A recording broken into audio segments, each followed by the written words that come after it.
Right, here we are, thoughts from the office, Redneck's Friday Outdoors. Seems I've started a firestorm when I talk about the advanced dog-proof methods. I never realized how many people just flat out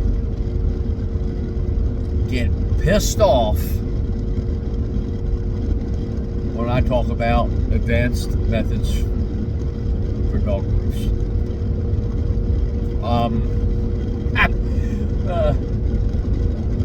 To be honest with you, sometimes I like it, and other times I'm just looking at them saying, wow, dude. Anyway,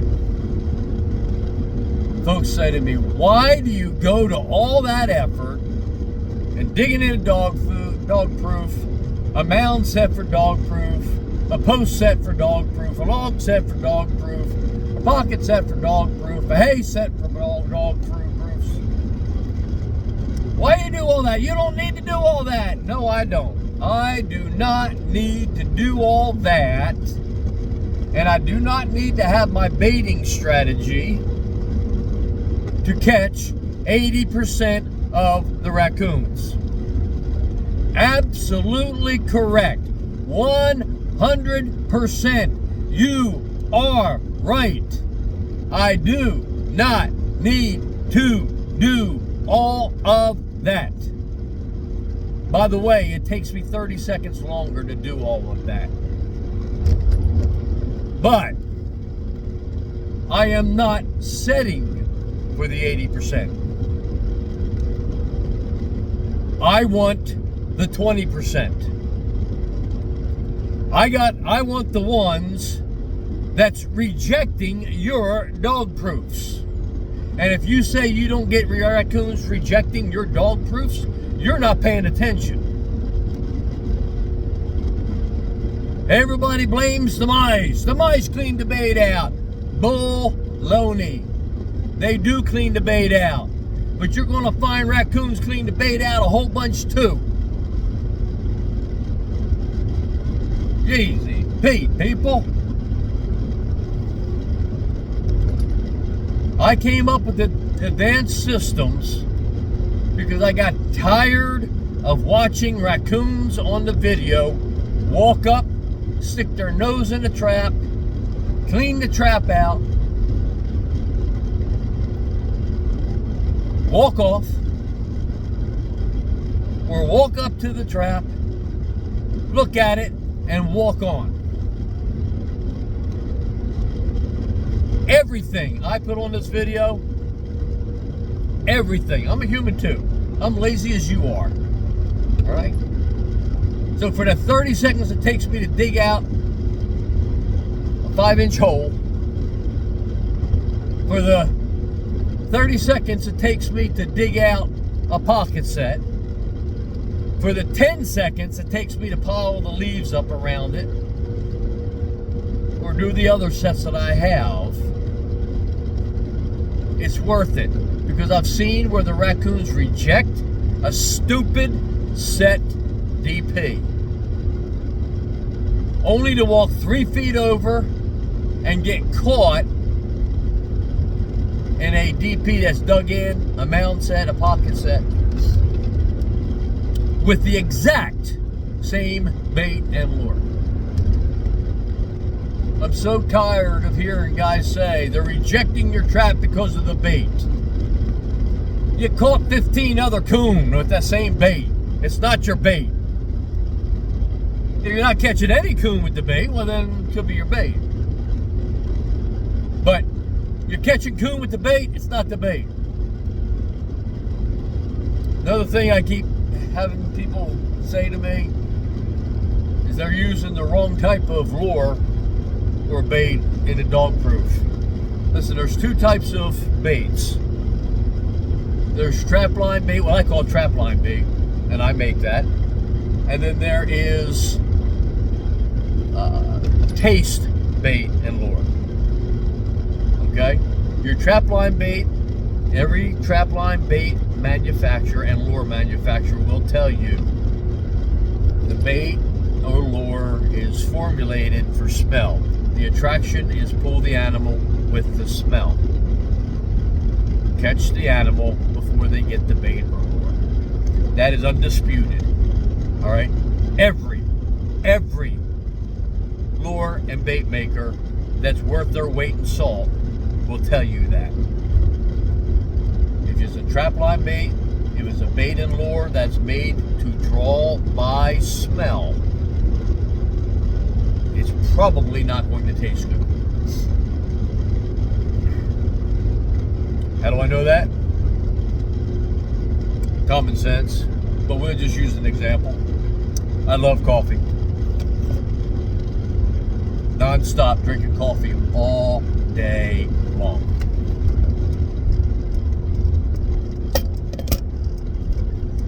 Now, I go home and I want me a cup of coffee. I know how much coffee to put in for each cup of coffee. And I make it, and it comes out good coffee. Trapline coffee is good. Black Rifle coffee is good. Melita is good. I know just how much to put in there for my taste buds. But today I go home, I want me a cup of coffee. And instead of putting in the prescribed amount that I normally put in, I double it. What's that coffee going to taste like? Yep. Oh, it smells really good when it's percolated. And when it's percolating, boy, you can't wait to get a hold of that cup of coffee. Woo! Then when you put it in your mouth, it's like, oh my goodness! Ah! Anise. My wife makes pizzelles. That's a cookie. It's got a lot of anise in it. It's got, not a lot, but it's got a good amount of anise in it. But if she was to take double that anise and put in those pizzelle cookies, woo! Man! Can't deal with it. Yo, baby. Don't do that no more. Okay? You got my drift. Lures is made for smell, to attract by smell. Usually it's going to taste not too hot, not too good. All right? Taste baits and lures, they are made for smell, but they're also made that when the critter gets a hold of it, they taste it and it ain't bad, they want more of it. I don't know.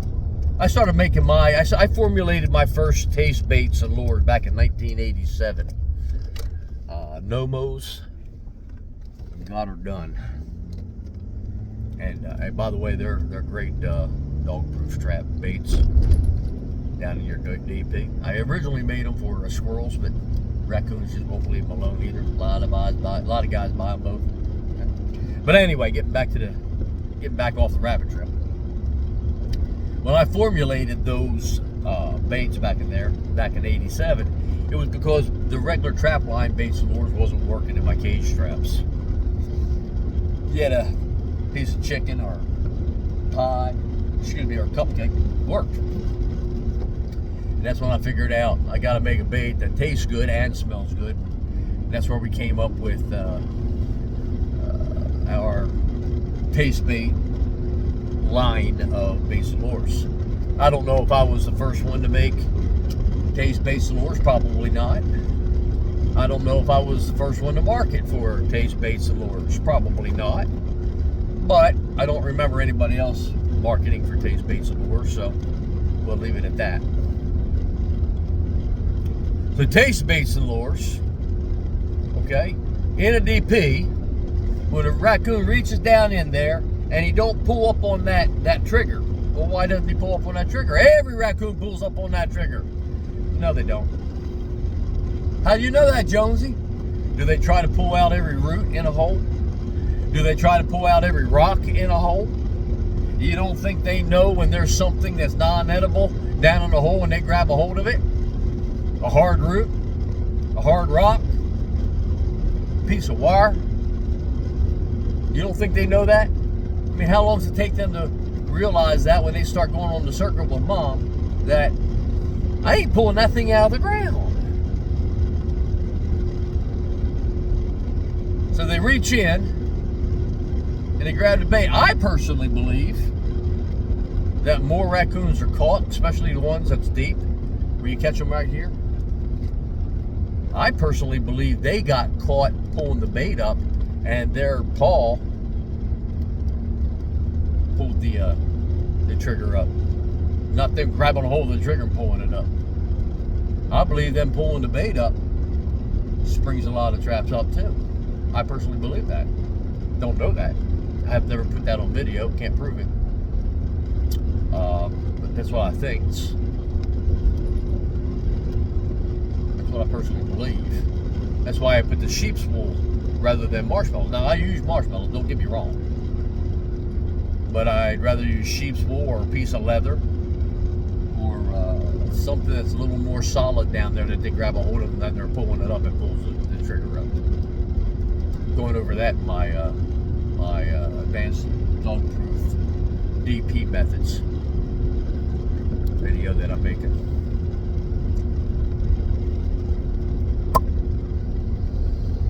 All right. So, marshmallows. Speaking of which, yes, I use marshmallows on top. Why? More of an indicator than anything. In other words, I put the marshmallow on top. That raccoon, that possum, that skunk is going to come and they're going to pull it off of there. At least pull it off, if not eat it. Marshmallow isn't the greatest bait. Tastes good. I eat them myself. I got a bag of them here. I've been snacking on them. See? I snack on them. Pop. But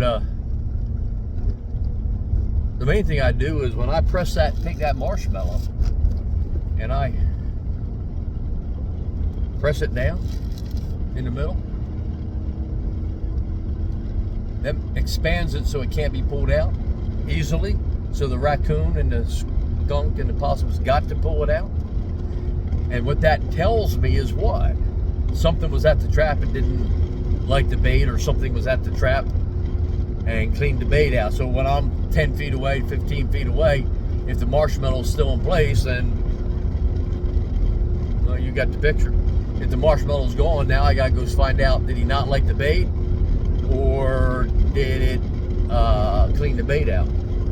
So it's an indicator for me. Marshmallow gone, something was there. Marshmallow gone, check it for the bait to see if it's still there. Mice chew on the top of the marshmallow, but they can't usually pull it out. Plus the marshmallow holds a little bit of lure odor that I put on the lip. The reason I don't like marshmallows down in the trap is when you get rain or cold night, or not cold, but rainy, wet, snowy nights, that marshmallow disintegrates. And the raccoon literally just sticks his hand in there, reaches in there, and paws at it, and just pulls out pieces without springing off the trap. All right, so yes, I have a reason for my advanced dog-proof methods. It is not to catch the 80%. If all I want to do is catch the 80%, then all I'm going to do is bait the trap, stick it in the ground, call it the stupid set, and move on. Because the truth of the matter is, the reason I do that is I'm sure lazy. Plain flat lazy. Yep, you heard it. Now you can get pissed off.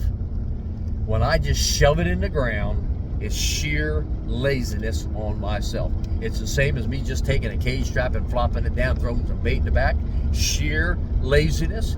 It's the same as me taking a snare and just hanging it wherever I want to, rather than going back in there where the better spot is. Sheer laziness. It'd be just like taking that foot trap, digging out the dirt, putting it down in there, covering it over. Oh, you wouldn't dare do that with your foot trap though, would you? Even though you know you're going to catch a raccoon in that trap. You still stabilize that down in the water, your long springs and all that. You still take that trap and you make sure it's not wobbly. You don't just flop it down in there.